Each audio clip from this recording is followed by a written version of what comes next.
All right. What's happening, good people? Coming to you live to have a discussion about this book here today. This book is called African People and European Holidays, a Mental Genocide, right? African People and European Holidays, a Mental Genocide. I am going to do a bit of reading from this particular book. I think that it is appropriate being that we are on the cusp of Thanksgiving, right? And specifically, I'm going to read about the historical roots of Misgiving Day as the author positions it, right? So let's dive into a bit of this African People and European Holidays, a Mental Genocide. Let me know in the comments if you've read this, what you think about what you're hearing. Let's dive into it a little bit. Okay, so Thanksgiving Day, literally a holiday celebrating the beginning of the almost total extermination of an entire race of people, commonly called the Indians, and enslavement, continued oppression and genocide of Africans by European settlers. In the succeeding pages of this study, I will observe that Thanksgiving Day is indeed a celebration of horrors. I think like this is like the truth. We don't like to look at the ugly truth. Oh, Freddie, we're just enjoying our holiday. Let us enjoy our holiday. You don't have to enjoy a holiday that are celebrating the destruction of people. Let me continue with the thoughts here. For over 100 years now, black folks in the United States have joined with the descendants of the same European murderers who enslaved them and systematically all but destroyed the American Indian in feasting and giving thanks to God for their opportunity to live in one of the most racist, imperialistic, and oppressive countries on the earth. For example, consider the number of Indians that survived the fierce onslaught of the European colonizers and observe their present plight. Consider the despicable conditions of large masses of black people in America today. Even those of us who think we have quote unquote made it have little or no control over the things which affect our lives. Then ask yourself, what possible sense does it make for you to celebrate a Euro-American holiday of Thanksgiving? Again, I am reading from African People and the European Holidays, a Mental Genocide. Let me know in the comments if you've read this or what you think about what you're hearing from this particular read. Black people celebrating Thanksgiving is like the Americans celebrating the bombing of Pearl Harbor, or the so-called Jews celebrating the rise of the Third Reich, or the Palestinians celebrating the intrusion of the settler colony of Zionist Israel, or moreover, the millions of Zulu descendants who are being murdered by the thousands each day, celebrating the celebrating the establishment of the Union of South Africa, which, by the way, is synonymous with and has the same initials of the United States of America. We are sure that the absurdity of these brief illustrations strike home and should therefore caution black people to examine all such American celebrations with a critical eye, applying logic and consider the alternatives. This chapter on the general historical roots of Thanksgiving Day will provide a vivid picture as to why we refer to it as a celebration of horror.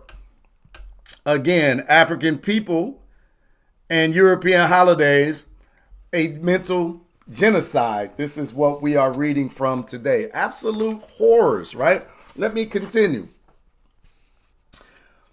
The general historical background of Thanksgiving Day is rooted in the Protestant Reformation, which began in 1517 and includes the 30 Years' War that, according to Maulana Douglas Nandi, destroyed over 1/3 of European population at the time. The 30 Years' War was set into motion when one group of Europeans calling themselves Protestants threw another group of Europeans known as Catholics out of the castle window in Prague in the year 1618.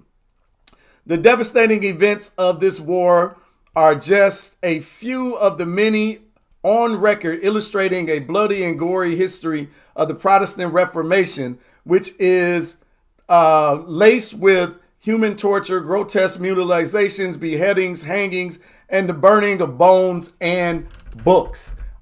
More to come from these wonderful people that brought us these beautiful holidays that we celebrate unconsciously and never really critically think about. Let's dive a little bit further into the book. This fiendish spirit demonstrated in the Protestant Reformation was further taken to the height of its grotesque expression through the most heinous and ignominious atrocity ever committed by the one race against another, the European slave trade, or the European genocide, as I was taught to call it. Call it what it is. The horrifying bondage of the African people by the demon-like descendants of the pious pilgrims in the New World is a story so steeped in the magnitude of the evils of its evils, it defies accurate description. Upon settling on the shores of North America, the ultra superstitious Puritans of New England set themselves to witch hunting and the torture of the Indians, while the remainder of the so-called Pilgrim Fathers to the south in the thieving debauchery fell upon the indigenous inhabitants of that region. Then America's founding fathers engrossed themselves in the importing of kidnapped Africans and forced them to build the country for them. The beginnings of the Protestant Reformation, when viewed from the African historical perspective for what it really was, is seen as the struggle between the German Anglo and the Romano Latin as to who would hold the economic control and political power over all of Europe and eventually the world. Therefore, as an African people, we must understand that in the study of this conflict, we are preserving one brand of European nationalism, striving with another brand of European nationalism. During this period of European history, the church and the state were one as a ruling party, and even today, white ecclesiastical institutions, mimicked by their Negro carbon copies, while sometimes denying it, work hand in hand with the white ruling class. Again, I'm reading from African People and European Holidays, a Mental Genocide. Should we be celebrating Thanksgiving not only this year, but every year? I'd love to hear your thoughts as I continue reading.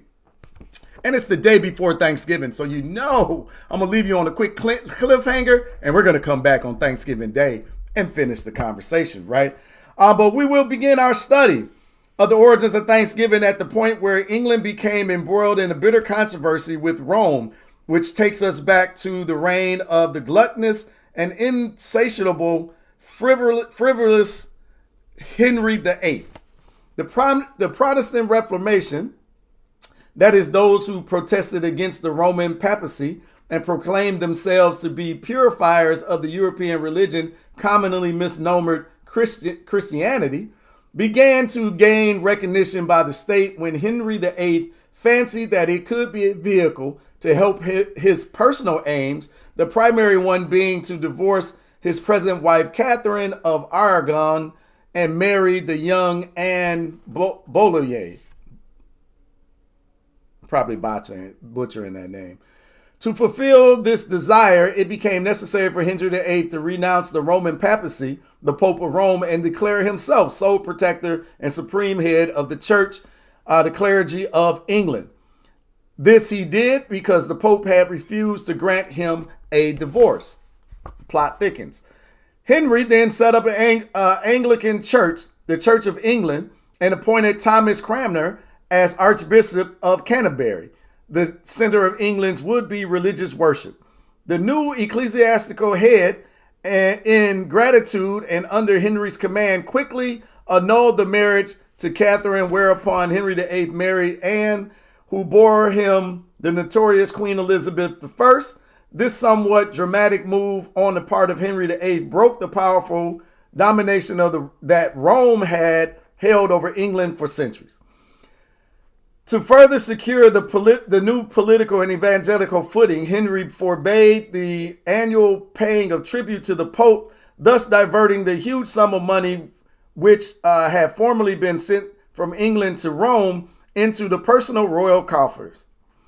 In addition, Henry disposed of all the covenants that England had and confiscated their lands, the monasteries and the covenants that in England and confiscated their lands. This rule was well received by the general populace, since these so-called holy commuters were generally rewarded as the economic waste and hovels of gross immorality and debauchery.